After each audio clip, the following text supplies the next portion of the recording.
Susispėtimai apie nepaprastai paprastus dalykus.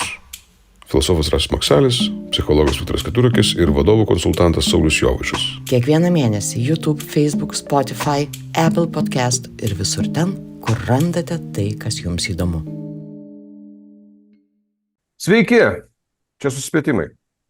Taip, energingai norėjau pradėti vasariškai ir taip iš karto baigėsi visas, reiškia, šitas prisukimas baigėsi iš karto po energingos sveiki, tokiu, nes man per karštą, prisipažinsiu. Bet tai neturėtų rūpėti jums, nes čia yra ne apie tai kalba, nors turėjom kažkada pokalbį ir apie karštį, per kurį man nulūžo kompas, numirė kompas būtent nuo karščio, nes stovėjusi ant priekinės automobilio panelės, kur mes įrašinėjome laidą, tai buvo visai laiku ir vietoje atsitikęs techninis nesklandumas. Koks nesklandumas atsitiks čia šiandien, niekas iki galo nežino. Susispėtimai yra pokalbė apie nepaprastai paprastus dalykus ir tie, kurie mūsų sekate jau ilgai, žinote, kokie nepaprastai paprasti dalykai yra mūsų temos. Ir kas kart mes susirandam kažkokį tai kitokį kampą, kuriam prikuriam daugiau klausimų negu atsakymų. Ir tai yra dėl to, kad kitaip negali būti iš esmės. Aš manau, kad kitaip iš principo negali būti, kadangi čia susiduria tarsi, gal sueina arba susispiečia, filosofinis požiūris ir psichologinis požiūris. Ir filosofinį požiūrį atstovauja filosofas Rasas Maksalis ir psichologinį požiūrį Viktoras Keturakis. Ir jie turi kaip sukritikuoti mano šitą pasakymą apie filosofinį požiūrį, psichologinį požiūrį, aš niekiek nebejoju. Bet tegu jie savo šneka ne apie tai ir ne apie mane, o apie mūsų temą, kurią pasiūlė šį kartą Viktoras ir aš labai nustebau, kad būtent iš jo pusės atėjo šitą temą. Kaip psichologo ir galbūt taip pat suprasti, kodėl būtent tas nuostabu mane aplankė, o jeigu nepavyks išgvildenti to pokalbio metu, tai aš kažkurio momentu pasisakysiu. Mūsų tema šiandien yra neturiu laiko gyvenimui. Ir Viktorai, tu turi laiko gyvenimui? Nu, va, čia geras klausimas. Man atrodo ir taip ir ne, aš taip sau leisčiau gudriai išsisukti iš atsakymo. Filosofiškai jo galima taip sakyti. Ir kartais būna momentas, kad neturiu ir vis kažką kitą veikiu, o kartais būna, kad aš labai gyvenu. Tai va tas klausimas, reikia apibrėžti, kas yra tas gyvenimas. Aš taip irgi, kai jau čia galvoju, tai kam čia neturi laiko. Ir čia yra įdomus momentas, kad iš ko, kaip mes suvokiam, kas yra tas gyvenimas. Ar gyvenimas tai yra darbas, ar gyvenimas, jeigu dirbi su verslo vadovais, tai verslas yra visas gyvenimas. Ar gyvenimas yra, ūkis, namai, ar kaip valstiečių gyvenimas tai yra, žemės ūkis ir tenai derlius. Kas? Ir čia, kai aš taip ir vardinu, tai tampa arba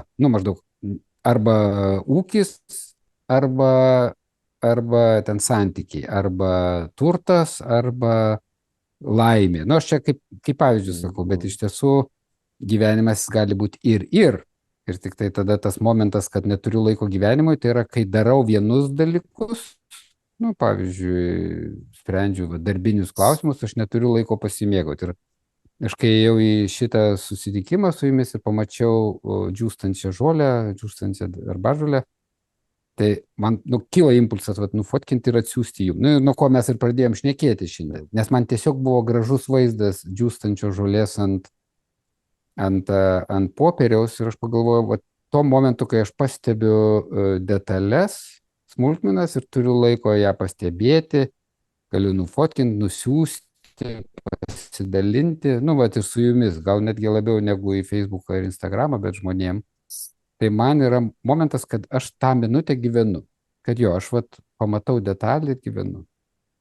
O kai prieš kokias, pusvalandį mane ištiko ten kažkoks rūpestis ir aš nežinau, kaip išspręsti problemą ir galvojau, iš tiesų čia net ne aš turiu spręsti, o kiti, bet aš apie tai vis tiek nestoju galvot, tada man buvo jausmas, kad aš negyvenu, aš sprendžiu ne savo problemas, negaliu nuo jos atsiklijuoti ir esu pagautas. Tai aš pasakau du tokius mažus pavyzdžius, bet iš jų irgi yra momentas, kad negyventi man tai yra visą laiką būti galvoje ir galvoje tai reiškia ateityje arba praeityje. Tai yra ne dabarty, o kažkur prisimenant, kaip buvo gerai arba kaip jisai blogai pasielgė, arba ateity, ką galima padaryti ir kaip tam išvengti. Tada man yra jausmas, kad aš tikrai negyvenu, nes esu ten, kur negaliu būti ir kur iš tiesų mano kūnas nėra.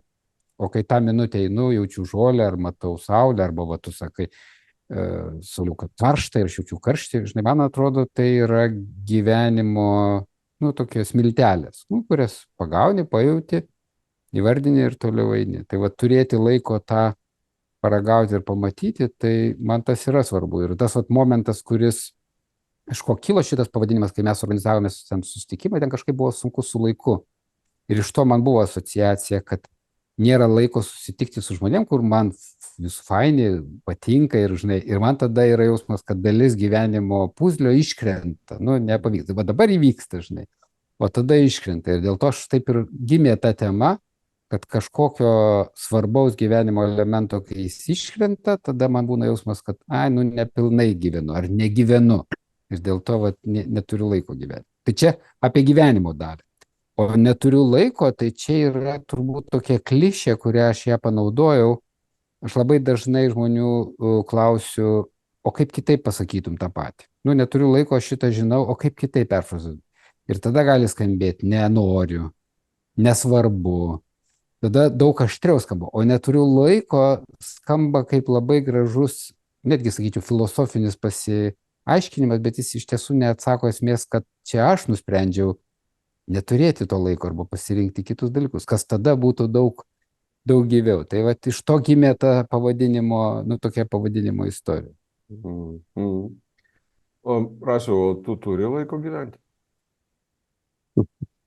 Ir aš tęsti šitą mintį. Jo, aš suprantu, bet aš, žinai, Viktoras nubrėžė tą tarsi takoskyrą, aš girdžiu tą jo momentą, tą buvimą, pagavimą to momento čia ir dabar, pagavimo savęs tame momente čia ir dabar, jutiminiam vos neligmenyje ir tokiam tarsi išėjimo iš tokio zirzalo nuolatinio galvoje, kuris yra būtent apie praeitį arba apie ateitį, o ne apie tai, kas vyksta šią akimirką. Ir šitam kontekste nežinau, kaip tu matai save. Man tas įdomu, šiandien tam kontekste man įdomu, kaip jūs save matot, kaip tu save matai šitam turėjimo laiko gyvenimui kontekste. Jo, man kažkaip susišvietė taip, kad net jeigu aš galbūt kalbėčiau apie tą pačią problematiką, tas pačius dalykus ir netgi potyrius, ką Viktoras paminėjo, ir netgi situacijas panašias, bet aš vis tiek tą kažkaip įvardinčiau kitais žodžiais tikriausiai. Nes man atrodo, kad aš kažkaip tą gyvenimo savoką kažkaip tai kitaip savo taikau. Tiesiog galbūt ir iš dalies dėl to, kad tai yra nemažai apie tai galvota ir kažkokiuose skirtingose kontekstuose jinai yra analizuota. Man kažkaip laiko ir gyvenimo šitos savokos jos tokios labai bendramatės, jos labai kažkaip tai sukibę tampriai. Ir aš neturiu tokio, kaip sakykime, tokio reflekso bandyti jas kažkaip supriešinti tokiam teiginyje. Bet čia galbūt daugiau, jeigu tu manęs klausi, ar ne. Bet aš bandžiau, kai ta tema nuskambėjo, aš iškart pagalvojau save, kad man ganėtinai sunku ją kažkaip analizuoti. Kaip teiginį, kaip tokia, sakykime, tekstas toks pasiėmė, kažkas skaitai ir yra iš savokos, kurios jungiamas į kažkokį tai teiginį ir tada tu jį bandai analizuoti. Ir aš pradėjau kažkaip tai jį geriau suprasti tą teiginį, kai dėjau į kontekstą. Tai tu, Sauliau, tą patį padarėjai automatiškai, ar ne, iš karto kreipinį panaudojai. Nes jeigu žmogus man taip sako, pavyzdžiui, mano draugas taip sako, sėdėm, kalbamės ir sako, žinai, aš neturiu laiko gyvenimui. Tai aš turiu imti kažką taip plačiau negu šitas dvi savokas, nes man tada kyla klausimas, ką tu turi galvoj ir ar tu supranti, ką tu turi galvoj ir iš ko tu išeini, taip teigdamas, reiškia, čia gali būti labai įvairiai. Tada atsiveria labai platus toks spektras galimų interpretacijų, nes, sakykime, dvi tokios ganėtinai diametraliai priešingos, sakykime. Arba žmogus turi kažkokį tai nenormalų, labai aukštą kriterijų, kaip jis įsivaizduoja tą gyventi, ar ne? Sakykime, aš dar net nepradėjau. Aš kažkaip stengiausi darau ir tą, bet tas žaidimas, ta šachmatų lenta dar jinai ne ant stalo, aš dar ruošiuosi visam tam. Ir kada tai, bus taip, kada bus tas gyvenimas, ar ne, tas gyvenimas kažkoks. Vienas dalykas gali būti toks, reiškia, tokia interpretacija. Tai paprastai tada žmogui reikia pabandyti išsiaiškinti, kas tas gyvenimas yra, nuo ko Viktoras irgi pradėjo kažkaip tai pritaikyti kažkokius tai, nežinau, protingus kriterijus jam ir tada tos lūkesčius kažkaip tai atitinkamai redaguoti.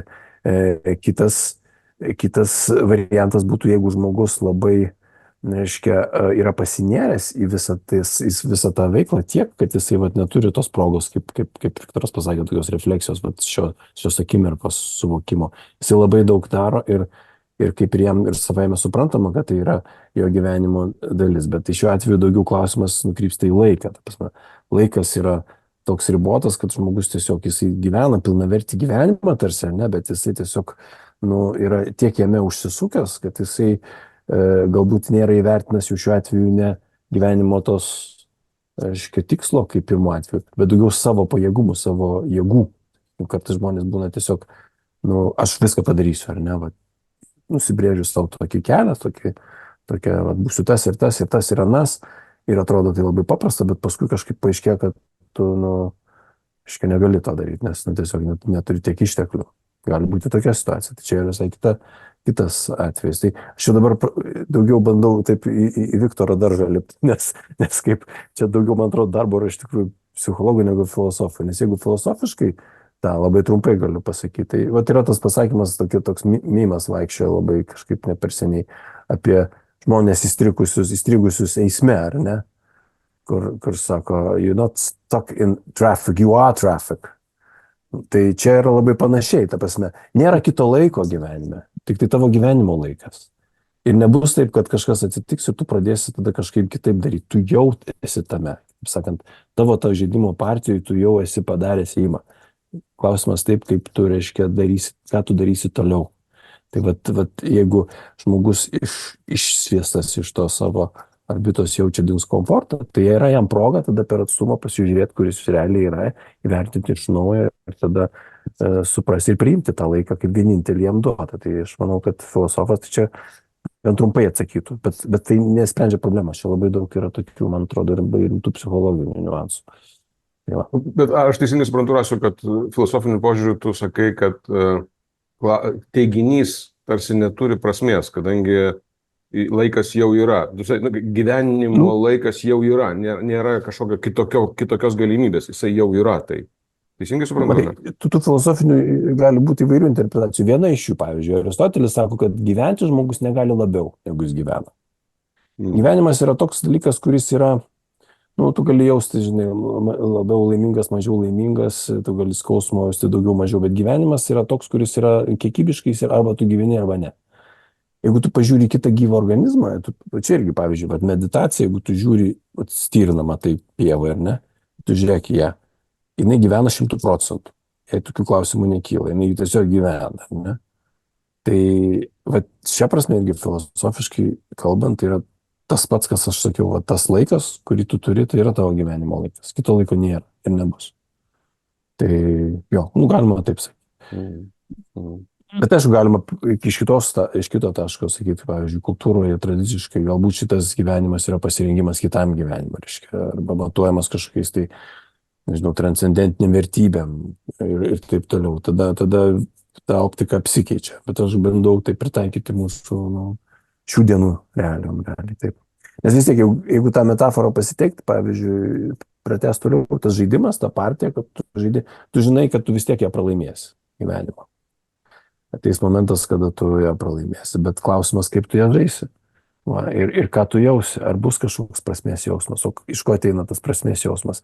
Tu gali žaisti gražiai, gali žaisti įdomiai, gali žaisti taip, kad kiti žmonės žiūrės ir sakys, žiūrėk, tai verta atsiminti ir panašiai. Ir visi šitie dalykai tampa įdomus tada, kada tu puikiai supranti, kad tu jau procese to žaidimo, kad tu jau turi dylinti su to, kas yra. Vienas toks psichologinis irgi iš dalies pratimas, kurį aš atsimenu iš mūsų Sauliaus su tavim filosofijos dėstytojo Tomo Sudeikos paskaitos. Sako, laiką kaip pajausti, žinot, geriausiai. Sulaikyk kvėpavimą ir pabūk ilgiau ir laikas užgrius ant tavęs visų svorių. Tai kartais reikia to, aiškiai, jeigu tu nori pradėti analizuoti ir supras, kas yra laikas, kas yra gyvenimas, tai geriausia matyti nuo to. Reiškia, pamatyti tai, kad tu esi tas, kuris daro daug dalykų, kurie yra jau laikę ir tu gali tik tais tą darydamas, apie tai mąstydamas, tą suvokdamas judėti kažkur toliau. Bet niekada nebus nulinės situacijos, kada tu galėsi sakyti viskas, o dabar va tai pradėsiu gyventi. Čia ko gero labiausiai ryškiai išryškėja būtent tas, kaip čia, neskirtingumas turbūt, bet skirtumas filosofinio ir psichologinio požiūrio, toks jausmas šitoje vietoje, man atrodo, ir man jis labai patinka, ir nėra prieštaravimo jame, yra, kaip čia, kitokia koncepcija. Ir tarsi gaunasi taip, kad Viktorai, tu taip pat aš norėsiu laukti tavo reakcijos į Rasos sureagavimą, bet aš galvoju, kai aš pats pamačiau šitą frazę, neturiu laiko gyvenimą, buvo labai psichologinė, ta prasme, jinai tokia maždaug, kad, tai tada kam tu turi laiko? Taip sakant, kam tu skiri tada laiko, jeigu tu neturi laiko gyvenimui, ir paskui, iš to, ką Rasos sako, man tokia mintis pastoviai sako, tai kol tu negalvoji apie tai, ar turi laiko, tai tu turi laiko. Kitaip sakant, kol tu neužduoji savo klausimą, žinai, kam aš skiriu tą laiką, arba aš to laiko galiu, stirna. Jinai jame yra visų 100%, bet kai tu staiga sakai savo, palauk, kad kam aš skiriu tą laiką, aš neturiu laiko gyvenimui.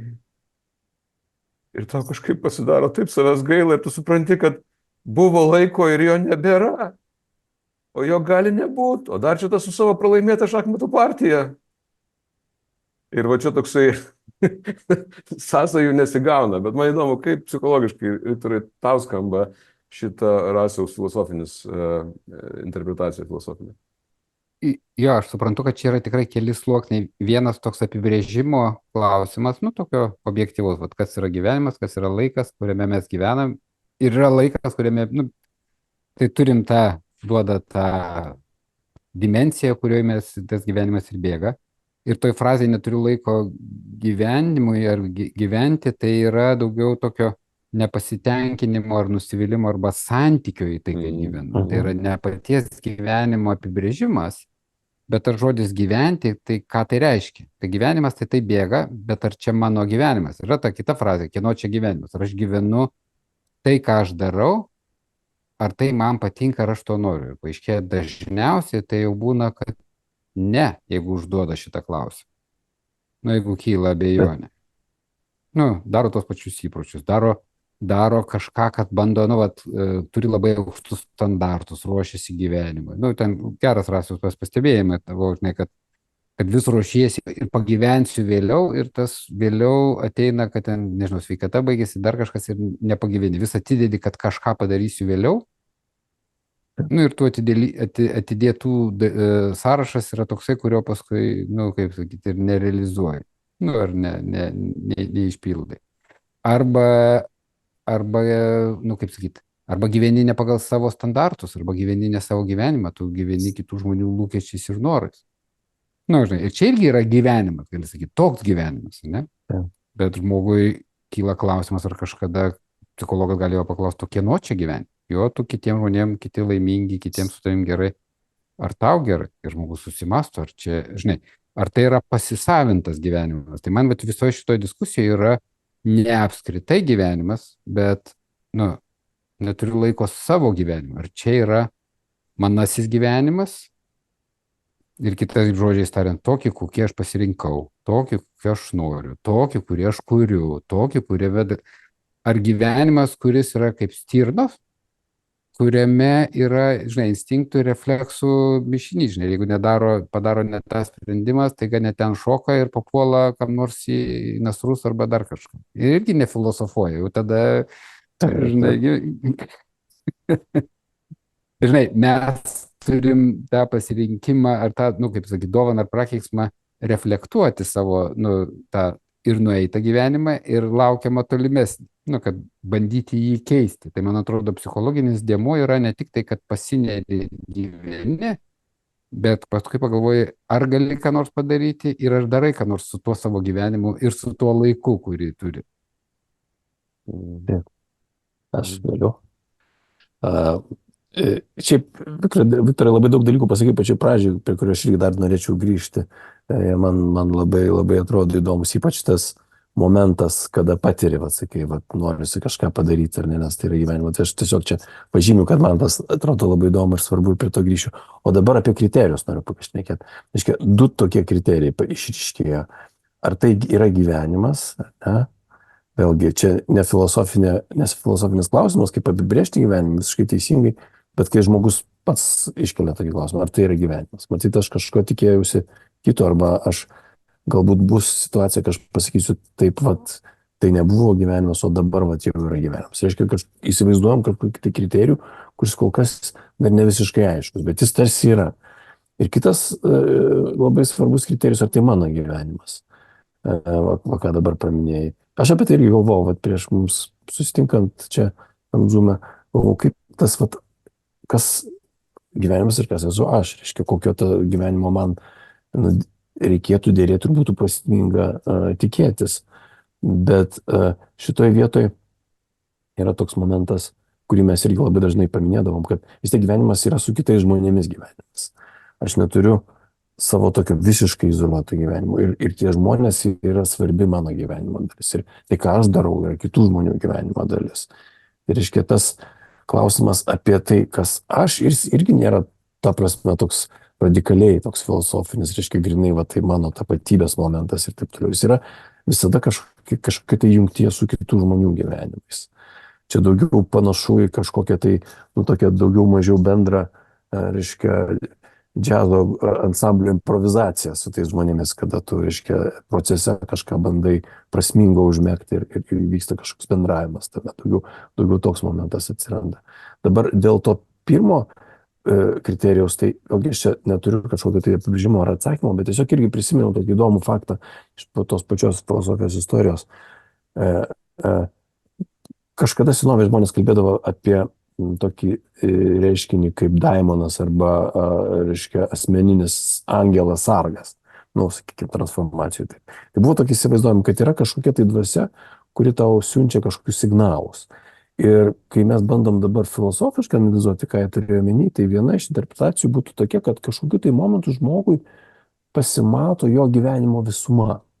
Ir jis tada, kada jis mato tą visumą, galbūt čia kažkokiais tai tokiose kritinėse egzistencinėse situacijose, o gal nebūtinai, galbūt kaip tik tuo momentu, kai atsiranda to laiko, žmogus kažkaip patiria, tada jisai, jausdamas tą visumą, tarsi iš kažkur kitur jam ateina signalas, kad tai yra tavo, arba tai nėra tavo. Ir čia labai sunkiai taip artikuliuojama kažkaip logiškom savokom ir taip toliau, bet man įdomu tai, kad patys filosofai, kiek jie bebūtų racionalūs ir kalbėdami apie visus tos gyvenimo laikus ir panašiai, jie, pavyzdžiui, palieka galimybę tokiam tai simboliniai raiškai, kažkokia tai, vos nesakyčiau, kažkokia tai metafiziniam faktoriui, kuomet žmogus staiga tarsi kažkam tai labai tokiam sudėtingam veidrodį pamato savo gyvenimą kaip visumą ir tada jisai priima kažkokį sprendimą. Tai aš nežinau, ką tai reiškia, bet grinai iš patirties galiu pasakyti, kad taip, tokių situacijų tikrai atsitinka, kada staiga supranti, o tai mano, o tai ne mano, man tai reikia daryti, o man to nereikia. Ką reikia, kad žmogus atsidurtų tokia situacija ir tą patirtų, čia kitas klausimas. Bet man atrodo įdomu, kad pati ta galimybė jinai yra diskutuota ir tai yra dažnai apie tai žmonės kalba. Tai toks būdas kažkaip apriepti savo gyvenimą, pamatyti jį iš šono, kažkaip pagauti, pajusti. Bet čia tas prasmės klausimas pasimato taip, kad tu tarsi esi tas, kuris žiūri į save, kaip tik tą akimirką, kai Platonas rašo, kada sielos mirusių žmonių jos grįžta į tą savo anapusinį pasaulį ir tenai renkasi naują gyvenimą. Ir jų sprendimų pagrindas yra tai, kaip jos supranta savo patirtį, savo tapatybę, kitaip sakant, ir pasirenka tą gyvenimą ir paskui gauna tą vadovą pagal savo pasirinkimą, kuris pasakys, čia tavo gyvenimas, čia. Taip tau turėtų būti. Tai aišku, visą tai tam tikrą mitologiją. Čia žmonės tokiais vaizdiniais bando išreikšti tą tokią intuiciją, to kriterijaus, kas tas gyvenimas galėtų būti ne per negatyvę, bet per tokią pozityvę pusę. Kad yra kažkoks būdas žiūrėti į save ir pasaulį taip, kad gali tikėtis to tokio simbolinio kontakto su tuo, sakykime, taip tikruoju aš ar tikruoju savo gyvenimu. Tai galbūt šiandien mes jau kitais žodžiais turime apie tai kalbėti, bet įdomu tai man pats faktas, kad žmonės taip, istorijoje bando aiškinti savo santykių su savo paskirtim pasaulį ir savo likimu ir savo, reiškia, gyvenimo visumą su laime taip pat, nes kada tu atitinki tai, aš gyveni pagal savo prigimtį, tai yra protingo gyvūno, turi tas proto ir veiklos vertybės, kaip Aristotelis apibrėžia, jų sieki ir tada tau tu realizuodamas savo prigimtį irgi esi laimingas ir tu gyveni tą savo tikrąjį gyvenimą, kuris atitinka būtent tavo kaip žmogaus prigimtį. Tada mums šiandien tai čia daug niuansų tame galime, aišku, žvelgti ir prieštarauti ir panašiai, bet istoriškai tai žmonės tai bandytų susigaudyti. O gal mes tiesiog kaip tas stirna esam, instinktų rinkinys?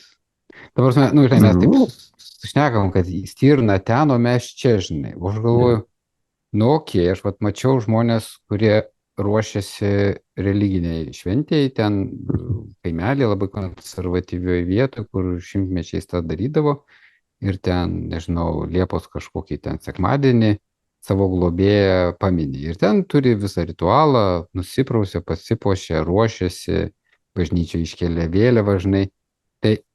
Tai tas momentas, aš tą vadinu irgi kaip instinktų. Tai stirnos instinktas veikti, mūsų instinktai yra daryti darbus.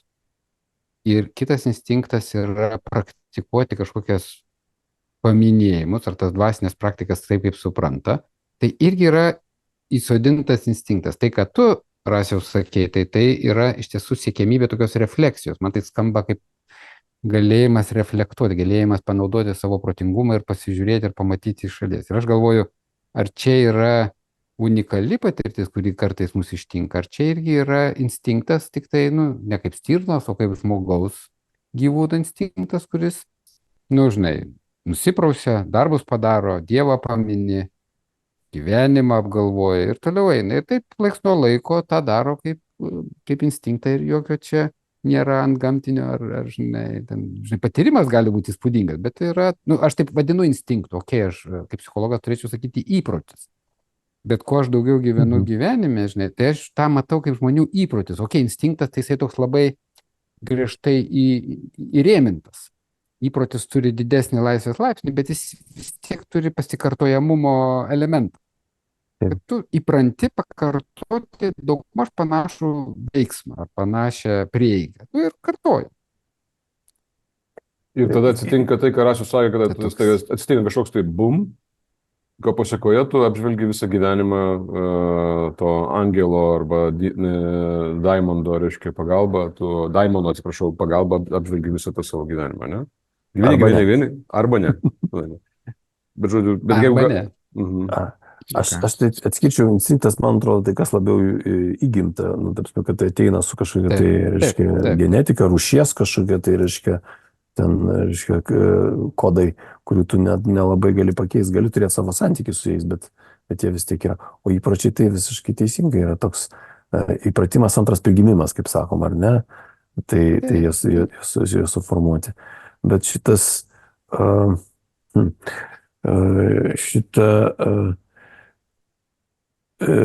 tom stirnom tai kaip, reiškia, jinai vis tiek kažkokio tai tokio, mes turėjom tokią diskusiją apie tą, reiškia, determinizmą, ar ne, kur viskas remiasi kažkokio tai priežastimis. Ir čia toje diskusijoje irgi paaiškėjo toks įdomus dalykas, kad tam tikrą prasme determinizmas irgi veikia kaip tam tikros išlaisvinantis pasaulio vaizdas, nes jis nuo daug ko atpalaiduoja.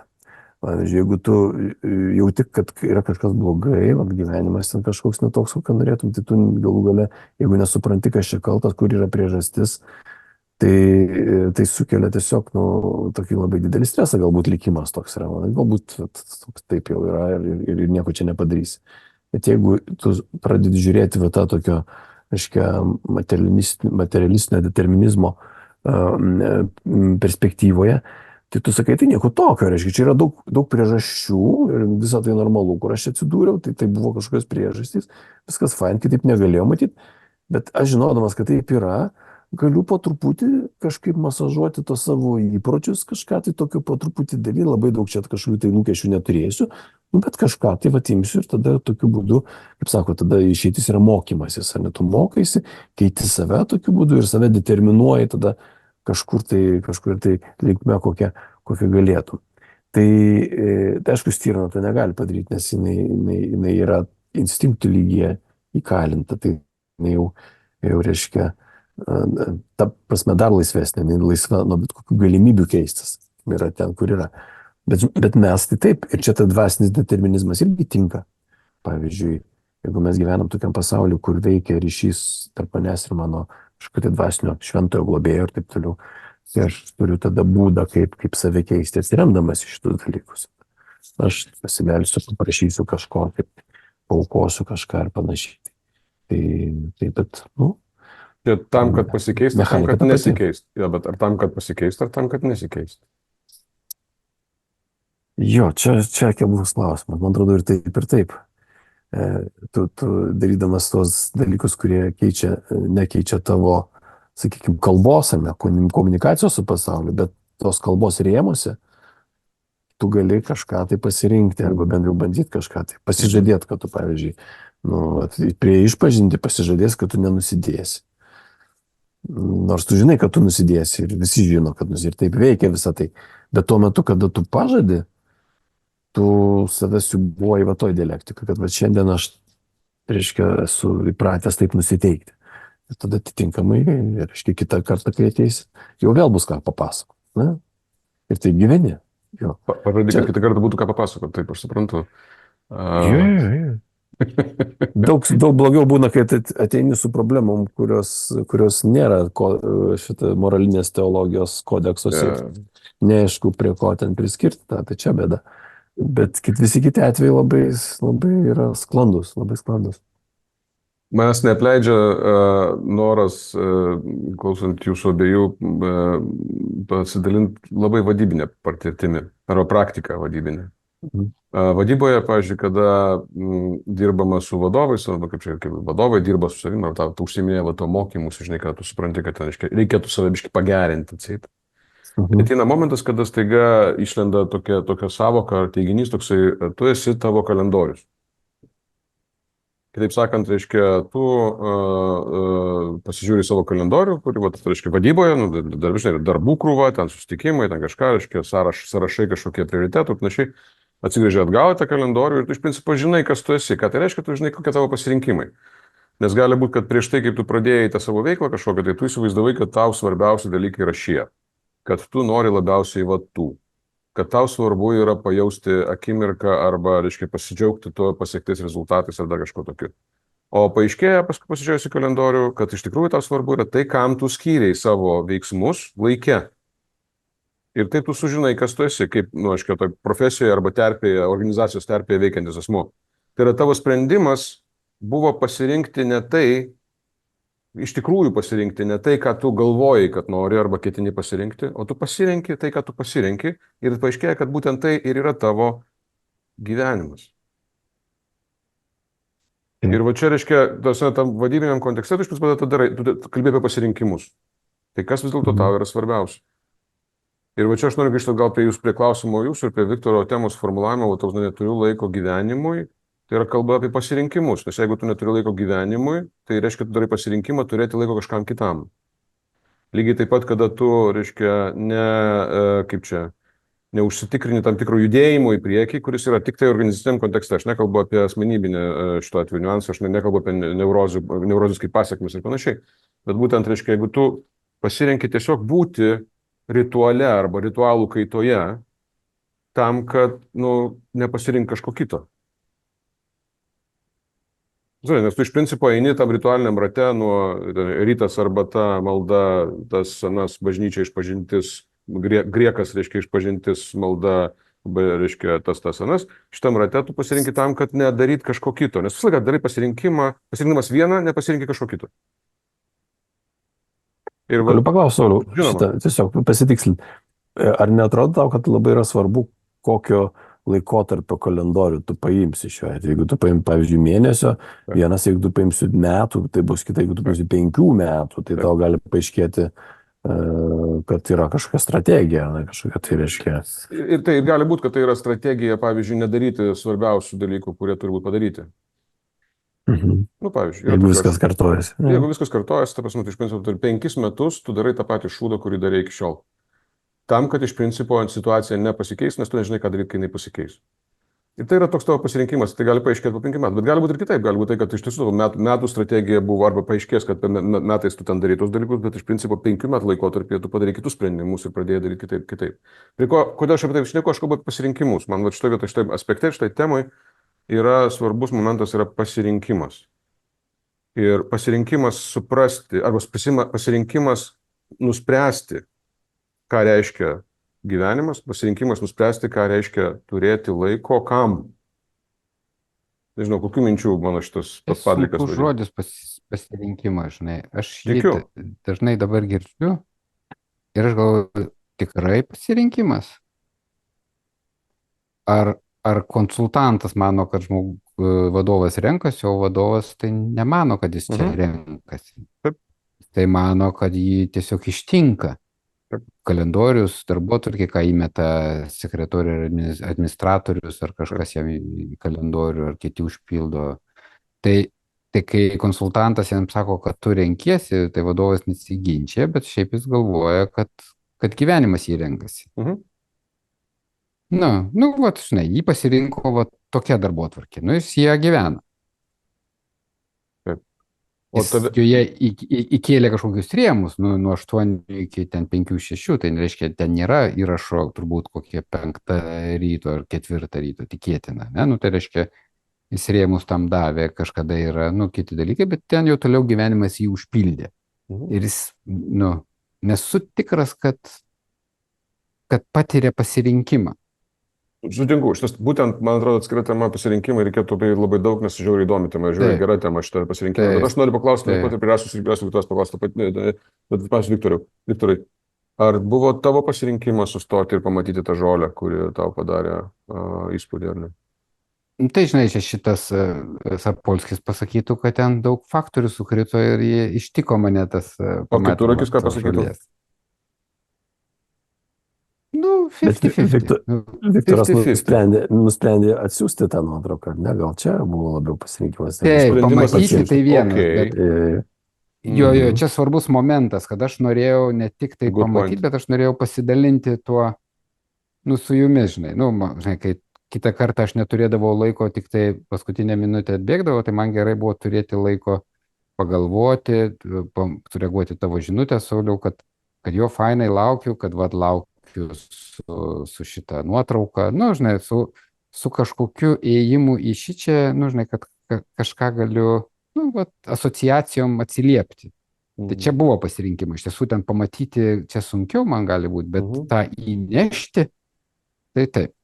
Žodžiu, atskirti. Taip, prašau, Ras. Galiu čia įsiveržti, nes man kaip tik labai ačiū, norėjau grįžti prie to momento, nes aš kažkaip visai nesusijus su šita tema, bet irgi tiesiog galvojau, keletą kartų buvau apie tai pagalvojęs, kad kas atsitinka tokios situacijos, kai yra tarsi kažko perteklius, ar ne? Neperteklius gal netinkamas žodis, bet kada čia gali tikti ir laikui, ir energijai, pavyzdžiui, ne? Kaip mes suprantame darbo ir poilsio, apie tai kalbėjome, tą santykį. Jis yra daugiau toksai dialektinis, tu dirbi, kad palsėtum, ilsiesi, kad dirbtum, gaunasi toks uždaras ratas, bet jeigu žiūrėtume į istoriją, tai tas reiškia laisvalgis, tas holė, pat kada filosofija atsirado irgi, tai yra būtent tas kažkas, kas atsiranda kaip viršui, kažkoks perviršis, papildomas galimybės, kada tau nereikia kažką tai, tarsi tu banguoji, bet išeina ant tokios ketveros ir tada pakimbi tame momente. Tai man kažkaip, kai Viktoras pradėjo pasakoti apie tą savo potyrį, kada atsirado to gyvenimo jausmas, tai aš kažkaip sukabinau su šitom savo mintim, kad ar nėra taip, kad mums reikia kažkaip pasiekti tą būseną, kada tu iš bangos pakyli į viršų ir tarsi, nežinau, vienam žmogui tai bus, kad viskas padaryta, ar ne, kad nieko nereikėtų daryti. Kitam reiškia, kad tarsi yra, reiškia, ką nužvelgti kažkokius darbus atliktus ir pasidžiaugti kažkokiu tai tokiu momentu. Kažkokios pilnatvės momentas ateinantis iš kažko tai perteklio. Bet kas tas perteklius, aš nežinau, bet sakykime taip, kaip patirtis tokia, man atrodo, jinai būtina tam, kad pajustum tą, kad gyveni. Tai nėra tai, kaip sakiau, kad refleksijos momentas, kad tu mastai apie tai, abstrahuoji, išskiri savokas, derinti, taip toliau. Bet tai daugiau tokio, kada nežinau, vat ant to, reiškia, ant tų, reiškia, kalnelių, kada tai pakyli ir vat tame aukščiausiam taške, matau, kažkas tai atsiranda, tada atsiranda naujos idėjos, atsiranda kažkokie tai, atrodo, kad šitas veiksmas bus prasmingas, vat kažkodėl kitu atveju netrodytų. Jeigu Viktoras skubėtų iš vieno susitikimo į kitą, jam neteitų tokia mintis pasidalinti nuotrauką, bet vat dabar atsirado, nes matyt, buvo kažko tai, vat, kažko perteklius, nežinau ko. Klausimas. Ir jisai tarsi paskatina stabtelt, net nesustotų, toks yra stabtelėjimo elementas. Ne? Tu jau esi stabtelės to momentu, tu jau esi kažkaip tai iš dalies, taip sąlygiškai nepriklausomas nuo to, netgi nuo tų įpročių, nuo to kalendorių, tu esi kažkaip virš to kalendorius tuo momentu.